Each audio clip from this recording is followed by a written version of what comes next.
வணக்கம் புகழ் வணக்கம்.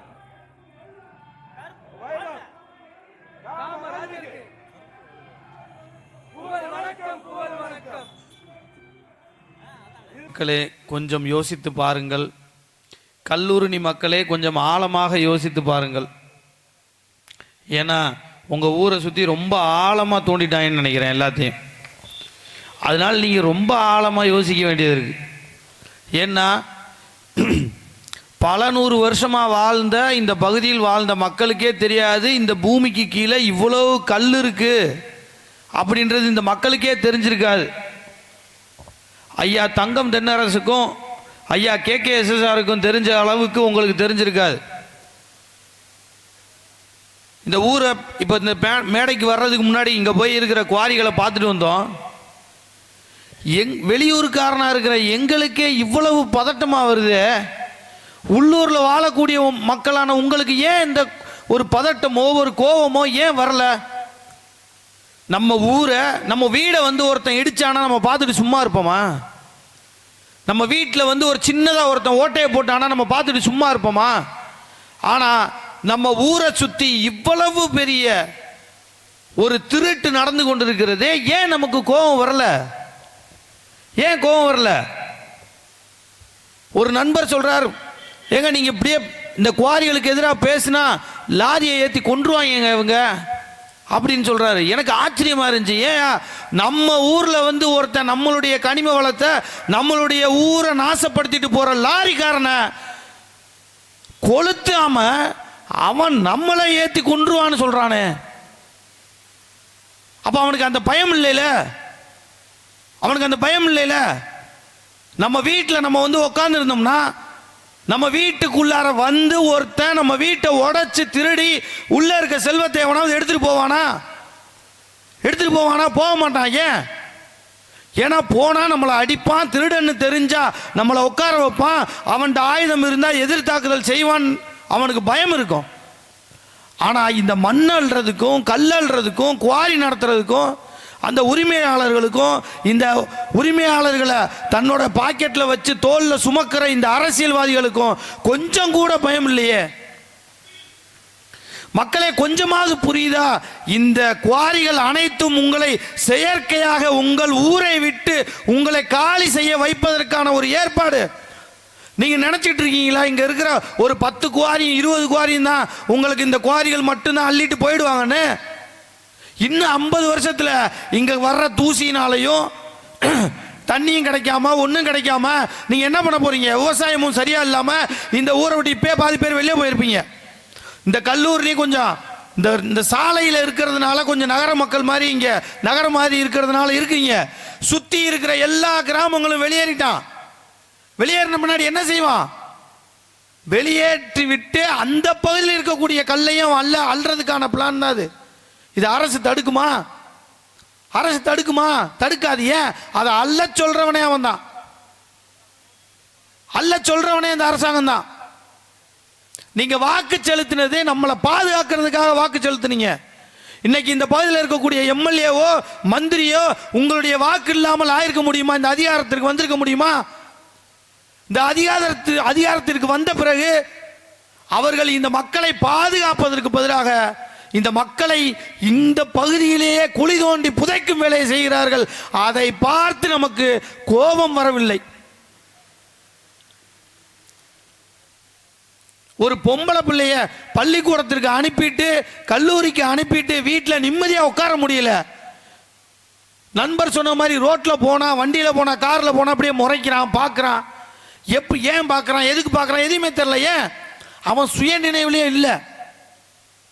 கஞ்சா போத, மது போத, தெருவுக்கு தெரு கஞ்சா, தெருவுக்கு தெரு டாஸ்மாக திறந்து வச்சு இந்த அரசாங்கம் அதிமுகவும் திமுகவும் தான் குளிக்கிறதுக்காக, தான் சம்பாதிக்கிறதுக்காக, இந்த மந்திரிகள் சம்பாதிப்பதற்காக, இந்த அரசை நடத்துபவர்கள் பணத்தில் கொழுப்பதற்காக இவர்கள் தெருவுக்கு தெரு கஞ்சாவையும் மதுவையும் திறந்து விட்டான். பாதிக்கப்படுறது யாரு? எந்த மந்திரி பிள்ளையாவது எந்த அரசியல்வாதிகளுடைய பிள்ளைகளாவது இந்த மதுவால் இந்த கஞ்சாவால் பாதிக்கப்பட்டார்கள் என்ற வரலாறு இருக்கா? ஆனா கஞ்சாவையும் மதுவையும் அதிகமாக பயன்படுத்துறவனே இந்த மந்திரியும் பையனும் இந்த அதிகாரிகளோட பையனும் அரசியல்வாதிகளோட பையனும் தான் இருப்பான். ஆனால் அவன் பாதிக்கப்பட மாட்டான். பாதிக்கப்படுறது யாரா இருப்போம்?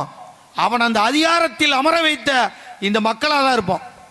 நம்ம வீட்டு பிள்ளைகளா இருக்கும், நம்ம வீட்டு பசங்களா இருப்பான். இன்னைக்கு பேசுறான்,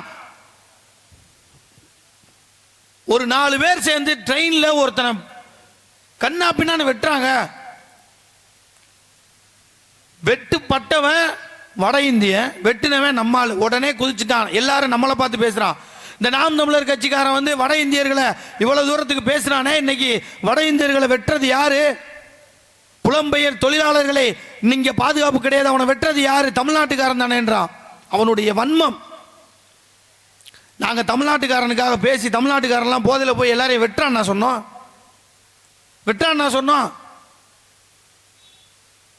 தமிழ்நாட்டில் இருக்கிறவனுக்கு இங்க வேலை இல்லை, விவசாயம் பொய்த்து போயிடுச்சு. கிடைக்கக்கூடிய அனைத்து வேலைகளையும் அரசு வேலைகளையும் வட இந்தியனை கொண்டாந்து வைக்கிறியே, எங்களுடைய வாழ்வாதாரம் எங்க போறது அப்படின்னு கேட்டா, எங்கேயோ ஒரு சம்பவம் நடந்தா அதற்கு நம்மள காரணம் சொல்றோம். மக்களே தெரிந்து கொள்ளுங்கள், இவர்களுக்கு நீங்கள் தொடர்ந்து வாக்களிப்பதால் இங்க என்ன நடக்க போகுதுன்னா, நாம எல்லாரும் ஏதோ ஒரு இடத்திற்கு அகதிகளாக இங்கிருந்து அனுப்பப்பட போறோம். கண்ணுக்கற்ற தூரத்தில் ஈழ தேசத்தில் 1.5 லட்சம் தமிழர்களை அடித்து கொன்றான் சிங்களம். கேட்க நாதி இல்லாம உலகம் முழுவதும் அகதிகளா ஓடுனா. அவனுக்கு அகதியா வர்றதுக்கு கூட இங்கே ஒரு மண் இருந்துச்சு. ஆனா இந்த மண்ணில் நாம் அடித்து விரட்டப்பட்டால், ஏப்பா சும்மா சொல்லாதப்பா, எப்படிப்பா நாம அடிச்சு விரட்டப்படுவோம்? இது நம்ம ஊர், நம்ம நல்லா தானே இருக்கோம் நினைப்பீங்க. நீங்க போய் பாருங்க, இந்த குவாரிகளில் வேலை செய்யறதோ, எங்க ஊர்ல செங்கச்சூளை அதிகமா இருக்கு, இந்த செங்கச்சூளைகளில் வேலை செய்வதோ நகரங்களில் மதுரையா இருக்கலாம், சென்னையா இருக்கலாம், கோயம்புத்தூரா இருக்கலாம், எந்த நகரங்கள்லையும் போங்க, ஹோட்டல்ல ஆரம்பிச்சு துணிக்கடைகள் ஆரம்பிச்சு அனைத்திலும் வட இந்தியர்கள் ஏறிட்டான். இன்னைக்கு இந்த மத்திய அரசாங்கம் SIR அப்படின்றது மூலமா அந்த வட இந்தியர்களுக்கு புல்லா என்ன கொடுத்துட்டான்? வாக்குரிமை கொடுக்க போறான். 1.5 கோடி பேர் வாக்குரிமை பெற்றுட்டானா, நீ MLA ஆக முடியாது, MP ஆக முடியாது, மந்திரி ஆக முடியாது. அப்படியே ஆனாலும் நாம இந்த மண்ணில் அதிகாரமற்ற மக்களாக நிற்போம். அடிச்சு விரட்டுவான். இன்னைக்கு போங்க, நீங்க மதுரைக்குள்ள போங்க, கடை வீதிக்குள்ள போங்க, அவன் துணி கடையில் வேலை பார்க்குறான். உங்களால நீங்க அவனை முறைக்க மாட்டீங்க, அவன் தான் உங்களை முறைப்பான். தட்டி விட்டா கூட, இப்ப நம்ம நடந்து போகும்போது இடிச்சிட்டா கூட அவன் தான் நம்மளை முறைப்பான். நமக்கு பயமா இருக்கும். அவனை பார்க்கறதுக்கு என்னடா இடிச்சிட்ட அப்படின்னு நம்மளால கேட்க முடியல. அவனை பார்த்தா நமக்கு பயமா இருக்கு. அவன் 4 பேர் 5 பேரோட இருக்கான். கடை வீதி முழுவதும் அவன் தான் நிரம்பி இருக்கிறான். என்ன செய்ய போறீங்க? திரும்ப திரும்ப இந்த ஏன் திருட்டு திமுக, திருட்டு அதிமுக ஏன் சொல்றோம்னா, மண்ணை திருடுறானா இல்லையா, கல்ல திருடுறானா இல்லையா, திருடிக்கிட்டே தானே இருக்கான். இன்னைக்கு நடப்பது, தமிழ்நாட்டில் நடப்பது ஆட்சியாங்க? அது ஆட்சியா? அது தமிழ்நாட்டில் நடப்பது ஆட்சியா? மன்னர் காலத்தில் கூட அப்படி கிடையாதுங்க. மன்னர் ஆட்சி செய்வார், அவ்வளவுதான். அதிகாரம் முழுவதும் அவர்கிட்ட தான் இருக்கும். ஆனா இன்னைக்கு இந்த திமுக குடும்பத்திட்ட முதலமைச்சர் ஸ்டாலின் அவர்கிட்ட தான் அதிகாரம் இருக்கணும். ஆனா அவர் பேசவே மாட்டேங்கிறார். யார்கிட்ட இருக்கு? மயன், மருமயன், அவன் மனைவி, அவங்ககிட்ட தாங்க இருக்கு அதிகாரம். இன்னைக்கு அரசு துறைகளில் எங்க மாறுதல் நடக்கணும்னாலும் அது சபரீசன் தான். எந்த துறைகளில் மாறுதல் நடந்தாலும், எந்த தொழிற்சாலை வந்தாலும் எல்லா இடங்களிலும் யார் கை ஓங்கி இருக்கு, யார் முடிவெடுக்கிறா? ஸ்டாலின் குடும்பம் தாங்க முடிவெடுக்குது. அதிகாரிகள் முடிவெடுப்பதல்ல, மந்திரிகள் முடிவெடுப்பதல்ல. இந்த பகுதியை சேர்ந்த 2 மந்திரிகள் இருக்காங்க, KKSSR தங்கம் தென்னரசும். இந்த தொகுதியில தொடர்ந்து நீங்க வாக்களிக்கிறீங்க தங்கம் தென்னரசுக்கு. என்ன கண்டுட்டீங்க? இந்த பகுதி முழுவதும் 100% கிராமப்புறங்களா இருக்கு. கருவையும் குவாரியும் தவிர இந்த மண்ணில் வேற என்ன இருக்கு? விவசாயம் செழித்து ஓங்கின பகுதி தானே இந்த பகுதி, திருச்சுழி பகுதி. ஏன் விவசாயம் பொய்த்து போச்சு? விவசாயம் செய்ய தெரியலையா? ஏன் எல்லாருக்கும் செய்ய தெரியும். செயற்கையாக இவர்கள் நீர்வரத்தை நீர்வளங்களை செயற்கையாக தடுத்து விவசாயத்தை பொய்த்து போக செய்து இங்கு மணலையும் கற்களையும் அள்ளி இவர்கள் சம்பாதிக்கிறாங்க. விவசாயம் இயற்கையா தானா அழிஞ்சு போல செயற்கையா அழிக்கிறாங்க. இன்னைக்கு தைப்பொங்கல் வரப்போகுதுங்க. இந்த திருச்சுழி பகுதி வரலாற்றில் சிறப்பு மிக்க பகுதி. வரலாற்றில் சிறப்பு மிக்க பகுதி. தமிழ்நாட்டுக்கே 5000 வருஷம் 50000 வருஷம் வரலாறு இருக்குன்னு ஒருத்தன் ஒவ்வொரு கணக்கு சொல்றான். ஆனா இந்த வரப்போற பொங்கலுக்கு 1000 ரூபாய்க்கும் 2000 ரூபாய்க்கும் கையேந்திர நிலைமையில நம்மள இந்த அரசாங்கங்கள் வச்சிருக்கானா இல்லையா? 500 ரூபாய் கொடுத்தா நமக்கு வாக்கு செலுத்திடுவான். போன 2 பொங்கலுக்கு காசு கொடுக்கல. என்ன தைரியம்? தேர்தலுக்கு முன்னாடி வர்ற பொங்கல்ல காசு கொடுத்துட்டு அதை மறந்துடுவான். இதுவரைக்கும் லேப்டாப் கொடுக்கல, இனி லேப்டாப் கொடுப்பான். பொங்கலுக்கு 5000 ரூபாய் கொடுத்தாலும் ஆச்சரியப்படுறதுக்கு இல்லை. ஏன்? அந்த 5000 ரூபாய்க்கு வக்கு இல்லாமல் நம்மை வைத்திருந்து அந்த 5000 ரூபாய்க்காக நம்மளை எதிர்பார்க்க வச்சு நம்மளை ஏங்க வச்சு அவன் கொடுக்கிற பொங்கல் அரிசியிலையும் கரும்புலையும் வெள்ளத்திலையும் நாம பொங்க கண்டி சாப்பிட்ற அளவுக்கு நம்மளை வச்சிருக்கான். அந்த இழி நிலையில வச்சிருக்கிறான். 5000 வருஷமா வரலாறு பேசுறோம். நம்ம தமிழன்னா அவன்டா, எங்களுக்கு வீரம் இருக்குடா, அதுடா இதுடா அவ்வளவு பேசுறோம். ஆனா ஒரு 1000 ரூபாய்க்கும் 5000 ரூபாய்க்கும் நம்மளை கையேந்த வச்சிருக்கான். இதை பார்த்து நமக்கு கோபம் வரணும். ஆனா வராது. ஏன்? நம்ம ஜாதியா இருக்கோம். இவன் வந்தா இந்த ஜாதிக்காரன், அவன் வந்தா அந்த ஜாதிக்காரன். சாதியா நம்மளை பிளவுபடுத்தி இன்னைக்கு பொங்கலுக்கு பேர் வைக்கிறாங்க. எங்க தமிழ்நாடு அரசு போக்குவரத்து கழகம் இருந்ததுல தமிழ்நாடை எடுத்துட்டு தமிழர் திருநாள் தை பொங்கல் இருந்ததுல திராவிட பொங்கல்னு சேர்க்கிறானுங்க. இப்ப எவ்வளவு தைரியம் இவனுக்கு! கேட்டா நாங்க தான் தமிழ்நாட்டுக்கு பேர் வச்சோம்னு மாறுதட்டி கொள்றான். ஏன்டா தமிழ்நாடுன்னு பேர் எடுத்தீங்கன்னா தூரமா வரும்போது அது அரசு போக்குவரத்து கழகம் இருந்தாதான் கண்ணுக்கு தெரியுதுன்றான். இப்ப நம்மளை எப்படி நினைச்சிருக்கான்? பக்கத்தில் இருக்க கன்னடம் இப்படிதான் இருக்கானா? பக்கத்தில் இருக்கிற தெலுங்கு இப்படிதான் இருக்கானா? பக்கத்தில் இருக்க மலையாளி இப்படிதான் இருக்கானா? அங்க அவன் ஊர் பேரையோ மொழி பேரையோ சொன்னான்னு வச்சுக்கோங்க, தொட்டான்னு வச்சுக்கோங்க அரசாங்கம். இவ்வளவுக்கு அங்க ஆள்றது யாரு? காங்கிரஸ், பாஜக, கம்யூனிஸ்ட் ஆளுதுங்க. இவெல்லாம் தேசியம் பேசுறவன், இந்திய தேசியம் பேசுறவன், நான் இந்தியன்னு பேசுறவன். அவன் அந்த கட்சிக்காரன் என்ன செய்யறான்? அந்த மொழியையும் இனத்தின் பெயரையும் பாதுகாத்து அதன் அடிப்படையில் அரசியல் வச்சிருக்கிறான். ஆனா இவன் 50 வருஷமா நான் திராவிடன், நம்மெல்லாம் திராவிடர்கள், ஜாதி கிடையாது, மதம் கிடையாது, தமிழ் மன்னர்களின் வரலாறையும் தமிழர்களின் பெருமையும் பேசி கட்சி நடத்தின நாய் இன்னைக்கு தமிழ்நாட்டின் பேர்ல கை வைக்கிறான். ஏன்னா பொங்கலுக்கு பேர் எப்பரா திராவிட பொங்கல் எப்பரா வைக்கிறீங்க? உங்க அப்பனுக்கு பேர் தமிழர் தலைவர் கலைஞர், தமிழர் தலைவர் வீரமணி.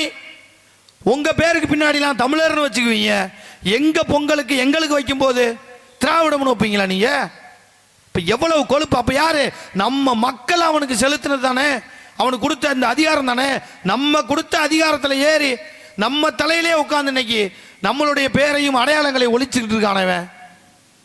அவனுக்கு என்ன தைரியம்? தேர்தல் வரட்டும், 500 ரூபா 1000 ரூபா கொடுத்தா இவன் நமக்கு வாக்கு செலுத்திடுவான்னு நம்மளை கேவலமா நினைக்கிறதானே.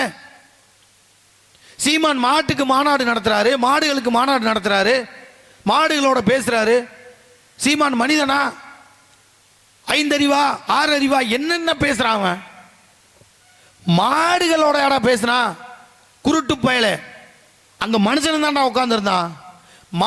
மாட்டோட பிரச்சனையை பேசினான்டா எங்க அண்ணன் செந்தமிழன் சீமா. மாட்டோட பிரச்சனை நீ பேசுவியா? நீ பேச மாட்டேயே. மாட்டு இறைச்சியை நீ வடநாட்டில இருந்து வாங்குற, மாட்டுல இருந்து வர்ற பாலை ஆந்திராவில இருந்து வாங்குற. உனக்கு தேவையில்லை. இங்க ஆடு வளர்க்குறவன் மாடு வளர்க்குறவன் செத்தா என்ன, உயிரோட இருந்தான்னு அவனுக்கு வருமானம் வந்தா என்ன, வராட்டி என்ன? எங்க அண்ணன் செந்தமிழன் சீமானுக்கு அந்த கவலை இருக்குடா. உங்களை மாதிரி கிடையாது.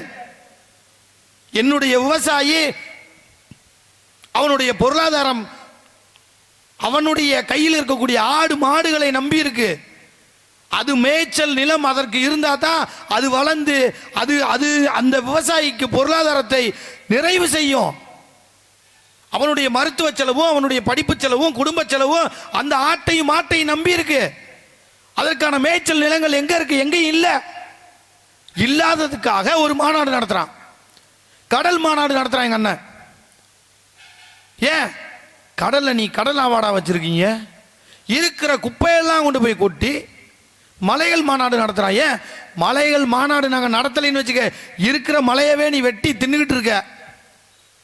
மலை முழுங்கி மகாதேவன்லாம் இந்த திமுக அதிமுக தானே இருக்கிறான். இயற்கை வளங்களை அழிச்சு ஒவ்வொன்றா அழிச்சுக்கிட்டு இருக்க. இன்னைக்கு தண்ணி சும்மா குடிக்க முடியுமா நம்மளால?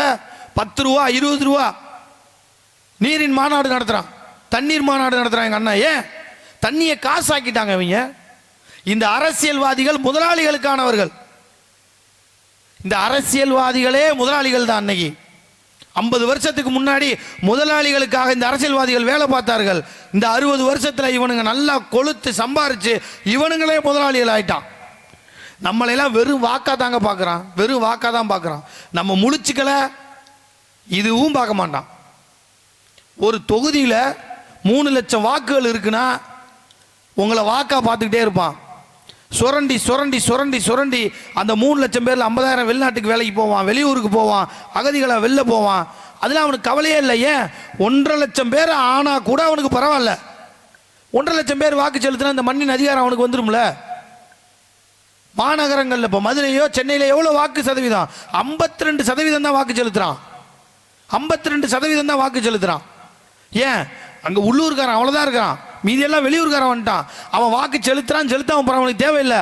ஆனால் அந்த ஊருடைய எம்எல்ஏ, மதுரையுடைய எம்எல்ஏ, எம்பி, மந்திரி எல்லாரும் யாரு? அந்த 50% வாக்கு செலுத்தினாலே போதும். ஒட்டுமொத்த மதுரையின் விருதுநகரின் அதிகாரம் அவங்களுக்கு வந்துடும். அவன் சுரண்டதுக்கு அது போதும். மக்களை விழித்து கொள்ளக்கூடிய காலம் வந்துருச்சு, விழித்து கொள்ளக்கூடிய காலம் வந்துருச்சு. இன்னமும் நீங்க விழித்து கொள்ளவில்லை என்றால் அவர் நண்பர் சொன்னது மாதிரி சாக சுடுகாடு தெரியாம திரியான்னு சொல்லுவாங்க. எனக்கு சாக தெரியும், ஆனா சுடுகாடு இல்லை, சுடுகாடு இல்லை. செத்தா புதைக்கிறதுக்கோ எரிக்கிறதுக்கோ சுடுகாடு கூட இல்லாத சூழ்நிலையை இந்த அரசியல்வாதிகள் உருவாக்கி கொண்டிருக்கிறார்கள். விழித்துக் கொள்ளுங்கள், விழித்துக் கொள்ளுங்கள். தருணம் வரும்போதே நீங்கள் விழித்துக் கொள்ளவில்லை என்றால் நம்மளை புதைச்சு மூடிட்டு அவன் பாட்டு காரில் போயிட்டே இருப்பான். நீங்க எதுக்காக தங்கம் தென்னரசு அவர்களுக்கு வாக்கு செலுத்தணும்? எதுக்காக வாக்கு செலுத்தணும்? அவர் என்ன காசு இல்லாமல் இருக்காரா, பணம் இல்லாமல் இருக்காரா, என்ன எதனால?